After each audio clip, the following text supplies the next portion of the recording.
नमस्कार दोस्तों, study journal में आप सभी का स्वागत है।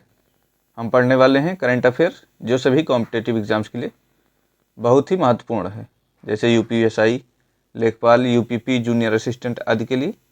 तो क्लास को पूरा देखिएगा। आइए देखते हैं आज के 15 महत्वपूर्ण प्रश्नों को। आज है 5 मार्च। आज का पहला प्रश्न है, नॉन सिटी आधारित नी रोबोटिक सर्जिकल सिस्टम शुरू करने वाला भारत का पहला सरकारी अस्पताल कौन सा बना है? ए एम्स नई दिल्ली, बी सफदरजंग दिल्ली, सी IMS BHU या फिर ऑप्शन डी PGI चंडीगढ़। सही जवाब है option C IMS BHU Varanasi.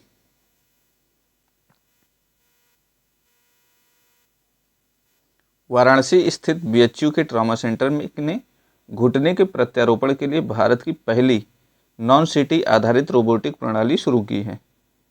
इस तकनीक का सबसे बड़ा फायदा यह है कि मरीज को सर्जरी से पहले भारी CT स्कैन के रेडिएशन से नहीं गुजरना पड़ता है। यह रोबोटिक सिस्टम सर्जरी में अत्यधिक सटीकता सुनिश्चित करता है, जिससे रिकवरी जल्दी होती है। अगला प्रश्न है प्रश्न संख्या 2। हाल ही में चर्चा में रहा ऑपरेशन एपिक फ्यूरी किस देश द्वारा ईरान के खिलाफ शुरू किया गया है? A Israel, B USA, C सऊदी अरब या फिर ऑप्शन डी यूनाइटेड किंगडम यानी कि UK। सही जवाब है ऑप्शन बी USA।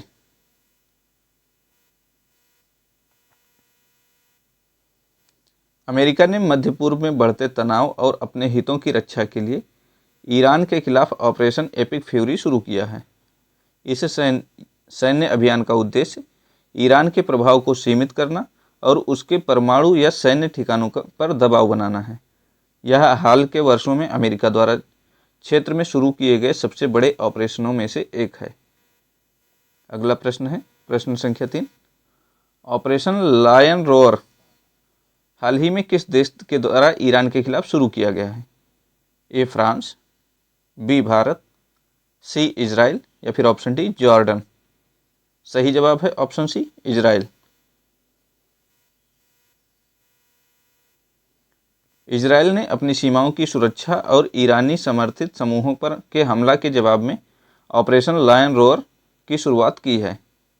यह ऑपरेशन मुख्य रूप से ईरान के हथियार आपूर्ति तंत्र और खुफिया नेटवर्क को निशाना बनाने के लिए डिजाइन किया गया है। अगला प्रश्न है प्रश्न संख्या 4। राष्ट्रमंडल और एशियाई खेलों के लिए चुने जाने वाले गुजरात के सिद्दी समुदाय के पहले एथलीट कौन बने हैं? ए रोहित मजगुल जूडो के लिए, बी सलीम सिद्दी दौड़ के लिए, सी ऑपरेशन फारूकी कुश्ती के लिए या फिर ऑप्शन डी अरबाज खान मुक्केबाजी के लिए। सही जवाब है ऑप्शन ए रोहित मजगुल जूडो के लिए।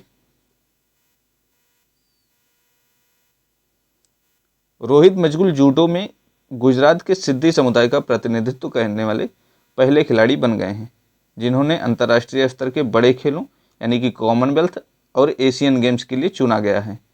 सिद्दी समुदाय भारत में रहने वाला अफ्रीकी मूल का समुदाय है। रोहित की यह उपलब्धि इस समुदाय के युवाओं के लिए खेल के क्षेत्र में नए रास्ते खोलेगी। अगला प्रश्न है प्रश्न संख्या 5। विद्युत मंत्रालय द्वारा भारत इलेक्ट्रिसिटी समिट 2026 का आयोजन कहाँ किया जाएगा? ए बेंगलुरु, बी हैदराबाद, सी नई दिल्ली या फिर ऑप्शन डी गांधीनगर। सही जवाब है ऑप्शन सी नई दिल्ली।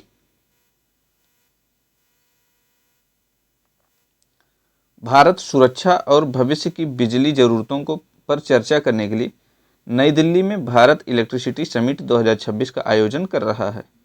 इसमें नवीकरणीय ऊर्जा, स्मार्ट ग्रिड तकनीक और 24x7 बिजली आपूर्ति जैसे महत्वपूर्ण लक्ष्यों पर रणनीति बनाई जाएगी। अगला प्रश्न है प्रश्न संख्या 6। कर्मचारी भविष्य निधि संगठन यानी कि EPFO ने वित्तीय वर्ष 2025-26 के लिए EPF जमा करने पर कितनी ब्याज दर तय की है? ए 8.15%, बी 8.25%, सी 8.50% या फिर ऑप्शन डी 7.90%। सही जवाब है ऑप्शन बी 8.25%। ईपीएफओ ने वर्ष 2025-26 के लिए भविष्य निधि यानी कि पीएफ जमा करने पर 8.25% की ब्याज दर को मंजूरी दी है। यह दर पिछले कुछ वर्षों की तुलना में स्थिर रखी गई है, जिससे करोड़ों वेतनभोगी कर्मचारियों को अपनी बचत पर बेहतर रिटर्न मिलेगा। यह निर्णय सरकार की सेवानिवृत्ति सुरक्षा नीतियों के अनुरूप है। अगला प्रश्न है प्रश्न संख्या 7। लद्दाख वन और पर्यावरण विभाग ने पारिस्थितिकी संरक्षण के लिए किसके साथ समझौता ज्ञापन पर हस्ताक्षर किए हैं? ए इसरो, बी भारतीय सेना, सी सीमा सड़क संगठन यानी कि बीआरओ, या फिर ऑप्शन डी रिलायंस फाउंडेशन। इसका सही जवाब है ऑप्शन बी भारतीय सेना।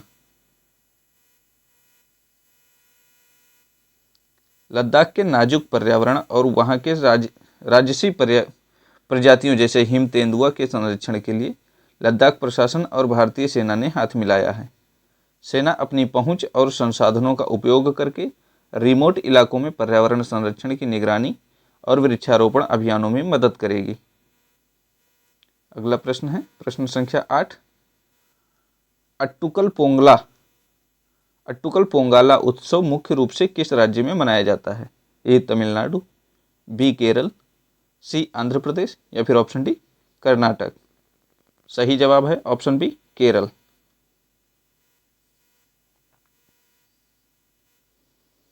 अट्टुकल पोंगाला केरल के तिरुवनंतपुरम में मनाया जाने वाला दुनिया का सबसे बड़ा महिलाओं का धार्मिक उत्सव है। इसमें लाखों महिलाएं अट्टुकल भगवती मंदिर के पास ईंटों के चूल्हों पर मिट्टी के बर्तनों में मीठा प्रसाद यानी कि पोंगाला बनाती हैं। इस उत्सव में महिलाओं के सबसे बड़े जमावड़े के रूप में Guinness book of world record में दर्ज कराया है। अगला प्रश्न है प्रश्न संख्या 9। हाल ही में आयोजित जन औषधि सप्ताह 2026 का आयोजन किस मंत्रालय द्वारा किया जा रहा है? ए स्वास्थ्य एवं परिवार कल्याण मंत्रालय, बी महिला एवं बाल विकास मंत्रालय, सी रसायन और उर्वरक मंत्रालय, या फिर ऑप्शन डी आयुष मंत्रालय। सही जवाब है ऑप्शन सी रसायन और उर्वरक मंत्रालय।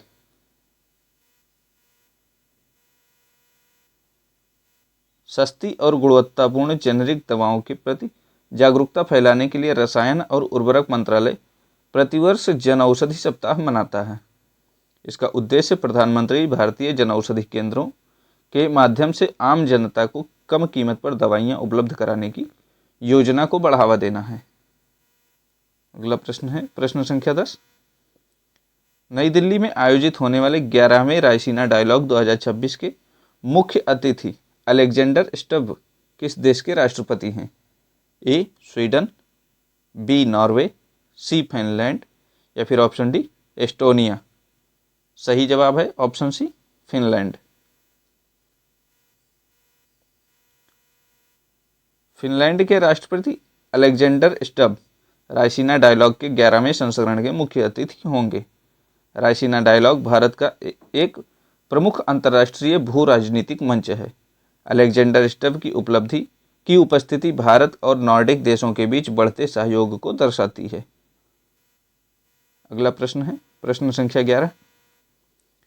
अप्रैल 2026 में आयोजित होने वाले भारत स्टील 2026 शिखर सम्मेलन की मेजबानी कौन सा शहर करेगा? ए जमशेदपुर, बी विशाखापत्तनम, सी नई दिल्ली, या फिर ऑप्शन डी कोलकाता। सही जवाब है ऑप्शन सी नई दिल्ली।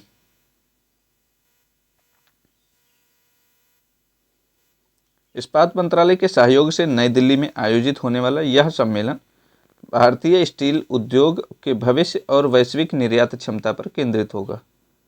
इसका उद्देश्य भारत को ग्लोबल स्टील मैन्युफैक्चरिंग हब के रूप में सुनिश्चित करना है। अगला प्रश्न है प्रश्न संख्या 12। डोल यात्रा त्यौहार जो हाल ही में मनाया गया किस राज्य का प्रमुख वैष्णव उत्सव है? ए ओडिशा, बी असम, सी मणिपुर, या फिर ऑप्शन डी उत्तर प्रदेश। इसका सही जवाब है ऑप्शन बी असम।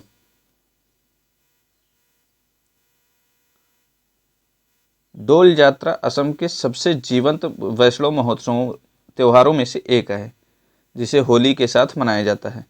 विशेष रूप से बरपेटा सत्र में यह उत्सव भगवान कृष्ण यानी कि फगुआ को समर्पित होता है। यह असम के महान क्षत्रिय संस्कृति और भक्ति परंपरा का प्रतीक है। अगला प्रश्न है प्रश्न संख्या 13। ट्राइब्स आर्ट फेस्ट 2026 का आयोजन फिक्की और एनजीएमए के अलावा किस का मुख्य उद्देश्य के लिए किया गया?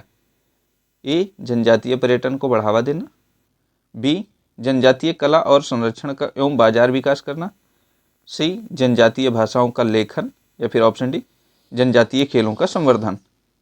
इसका सही जवाब है ऑप्शन बी, जनजातीय कला का संरक्षण एवं बाजार विकास करना। अगला, इस फेस्ट का आयोजन जनजातीय कलाकारों को एक राष्ट्रीय मंच प्रदान करने और उनकी पारंपरिक कलाकृतियों को वैश्विक बाजार से जोड़ने के लिए किया गया। फिक्की और national gallery of modern art यानी कि एनजीएमए के सहयोग से इसे एक उच्च स्तरीय कॉरपोरेट पहचान मिली है। अगला प्रश्न है प्रश्न संख्या 14। हाल ही में चर्चा में रही पुस्तक महात्मा एक महान संचारक के लेखक कौन हैं? ए, रामचंद्र गुहा, बी, धीरज काकड़िया, सी, पी साईनाथ, या फिर ऑप्शन डी, राजमोहन गांधी। इसका सही जवाब है ऑप्शन बी, धीरज काकड़िया। यह पुस्तक महात्मा गांधी के संचार शैली यानी कम्युनिकेशन स्टाइल पर आधारित है। कैसे उन्होंने बिना आधुनिक तकनीकी के करोड़ों लोगों को एकजुट किया।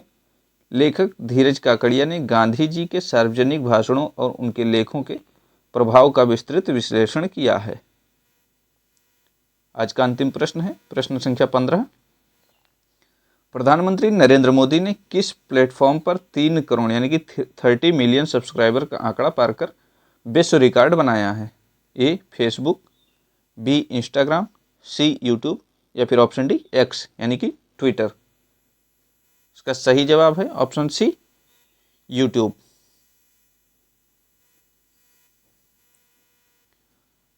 प्रधानमंत्री मोदी ने यूट्यूब पर 30 मिलियन सब्सक्राइबर का जादुई आंकड़ा पार करने वाले दुनिया के एकमात्र राजनेता बन गए हैं। आज के लिए बस इतना ही। क्लास पसंद आए तो चैनल को लाइक, शेयर और सब्सक्राइब जरूर करें। पढ़ाई करते रहें, स्वस्थ रहें, मस्त रहें। इसी के साथ धन्यवाद। जय हिंद।